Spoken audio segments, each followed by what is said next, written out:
membicarakan soal hukum, saya lebih tahu. Nah, dengarkan baik-baik. Rusun kita ini rusun yang punya nama baik dan bersih. Karena bersih dan terhormat, maka saya sekeluarga tinggal di sini. Kehormatan itu harus dijaga. Jadi kalau ada salah seorang warga yang mau mencoba mencemarkan nama rusun kita ini, dia harus dihukum.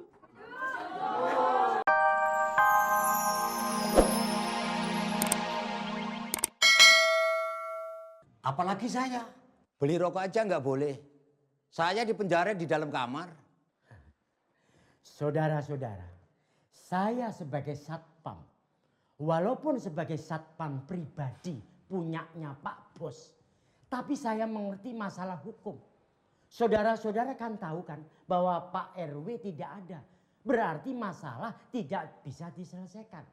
Saya sebagai salah satu hamba hukum, saya bisa menyelesaikan walaupun saya bukan ajudannya. Ini masalah kasus hamba hukum harus diselesaikan oleh hukum. Nah, sayalah satu-satunya yang bisa menyelesaikan soal hukum. Apa tidak Pak RT Kartono saja? Loh, etik bukan di wilayah beliau. Sedangkan saya, selain wilayah saya, hukum yang ada di pundak saya itu lebih luas. Apalagi Pak Bos memberi pendidikan saya masalah hukum, masalah pakar hukum. Jadi saya mengerti masalah hukum. Jadi saya putuskan dalam hal ini saya yang memimpinnya. Ya itu sih terserah saja. Kalau memang tujuannya itu baik, siapa saja boleh maju. Kalau begitu biar Nyong saja sing jadi asistennya. Boleh-boleh aja. Ingat saudara-saudara, negara kita negara hukum. Itu pun saya tahu. Negara kita negara demokrasi. Itu pun saya tahu. Segala sesuatunya dengan jalan musyawarah. Itu pun saya tahu.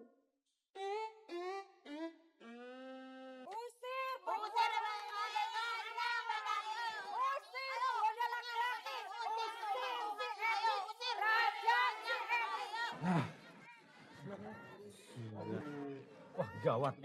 Kalau gitu kita harus bisa selamatin si Epi dari amukan warga. Kalau saya pulang, bawa ke rumah lagi, Pik. Iya betul itu. Nggak bakalan warga berani macam-macam sama bokap lo. Ayo. Wah gila. Waduh bapak-bapak juga pada ikutan lagi. Iya. Ayo.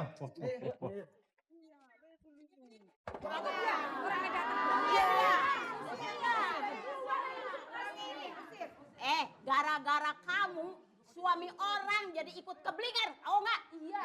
Dan yang paling bahaya kamu itu bisa menularkan penyakit, tahu? Apa-apaan nih? Sabar. Selama ada haba hukum, tidak boleh bertindak sendiri-sendiri. Tahu?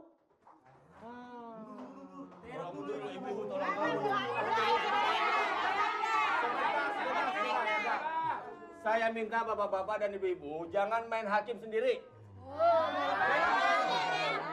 Tajam ya! Hajar aja!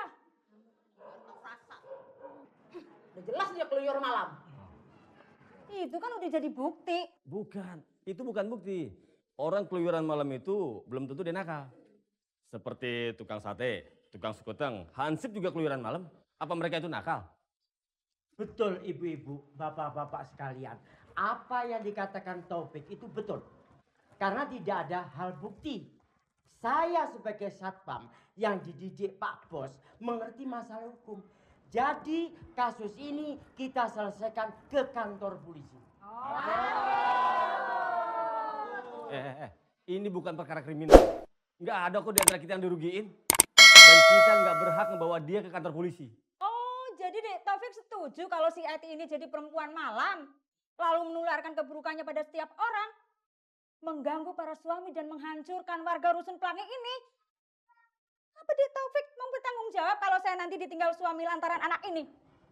Loh, kok aneh Mbak ini takut ditinggal suami yang mana? Mbak kan nggak punya suami. Oh, macem-macem. Suaminya mana, Mbak?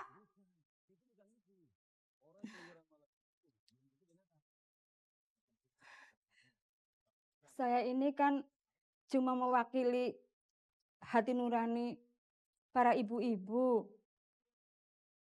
Jadi saya minta Dek Taufik jangan membela si Eti yang jelas-jelas nakal ini.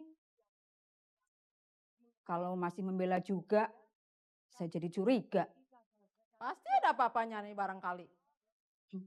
Barangkali Dek Taufik udah dikasih kali. Mbak Lucy, saya minta Mbak Lucy bisa jaga sikap sedikit. Jangan asal bicara.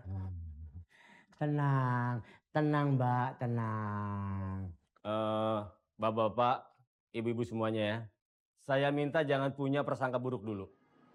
Di pengadilan aja, terdakwa ditempatkan pada posisi praduga yang nggak bersalah. Apalagi ini, yang nggak ada buktinya. Cuma prasangka sama dugaan doang. Sekarang gini aja, kita selesaikan masalah ini di rumah Pak RW. Loh, Pak RW kan nggak ada di rumah, Mas Taufik. Kalau memang Pak RW nggak ada di rumah, kita bisa minta bantuan sama... Ini apa-apaan? Pakai demonstrasi. Ikut-ikutan berita di TV. Apa kalian semua kepingin masuk koran? Hah? Jadi kita gimana? Ibu-ibu sekalian dengar. Anak ini bukan topeng monyet. Ya. Bukan barang tontonan. Bawa ke rumah saya, kita selesaikan di sana. Tidak bisa. Tidak bisa. Anak ini harus dihukum di depan orang banyak. Hukum tidak mengenal kolusi. Maaf Nyonya, ucapan Nyonya sangat berbahaya sekali. Pak RW, Ye harus dengar. And Yuli juga semua. Nyonya Mona? Nyonya Mona, yang dimaksud Yuli itu Yuli yang mana ya? Maklum Nyonya Madam, karena mereka itu orang awam. Saudara-saudara harus ngerti ya, yang namanya Yuli itu bahasa Belanda, artinya itu kamu. Nyonya Madam ini pendidikannya luar negeri, orangnya elit, orangnya bisa dipertanggungjawabkan. Dan ingat, inilah salah satu pakar hukum. Apa yang dikatakan satpam saya ini benar. Kalau Yuli mau membicarakan soal hukum, saya lebih tahu. Nah, dengarkan baik-baik. Rusun kita ini rusun yang punya nama baik dan bersih. Karena bersih dan terhormat, maka saya sekeluarga tinggal di sini. Kehormatan itu harus dijaga. Jadi kalau ada salah seorang warga yang mau mencoba mencemarkan nama rusun kita ini, dia harus dihukum. Jangan salahkan anak saya. Jangan, dia tidak bersalah. Dia tidak bersalah. Anak saya tidak bersalah, ibu-ibu. Sayalah yang salah. Terlalu memaksakan kehendak saya. Rupanya Bu Nonon yang mengkomersilkan anaknya. Mengkomersilkan apa maksud Mbak Lucy? Mendagangin anak. Ngejual anak jadi pere. Astagfirullahaladzim. Dasar jelema teu eling. Saya tidak begitu, ibu-ibu. Saya tidak mendagangkan anak saya. Dia jadi begini lantaran saya. Saya memaksa Eti pulang kampung untuk dikawinkan. Misi. Sebenarnya bukan Cenonon yang salah. Saya yang salah. Karena saya terlalu memaksakan si Eti untuk dikawinkan di kampung, Pak. Begitu rupanya. Iya, Pak. Mamang janji tidak jadi mengawinkan Eti di kampung dengan anaknya Haji Soleh. Dan Mamang sadar, bukan zamannya lagi memaksa anak perempuan untuk dipaksa kawin. Gitu dong. Eti, persoalan kamu sudah selesai. Oke. Anggap persoalan ini sudah selesai.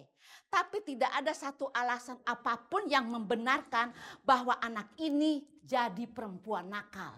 Weet je?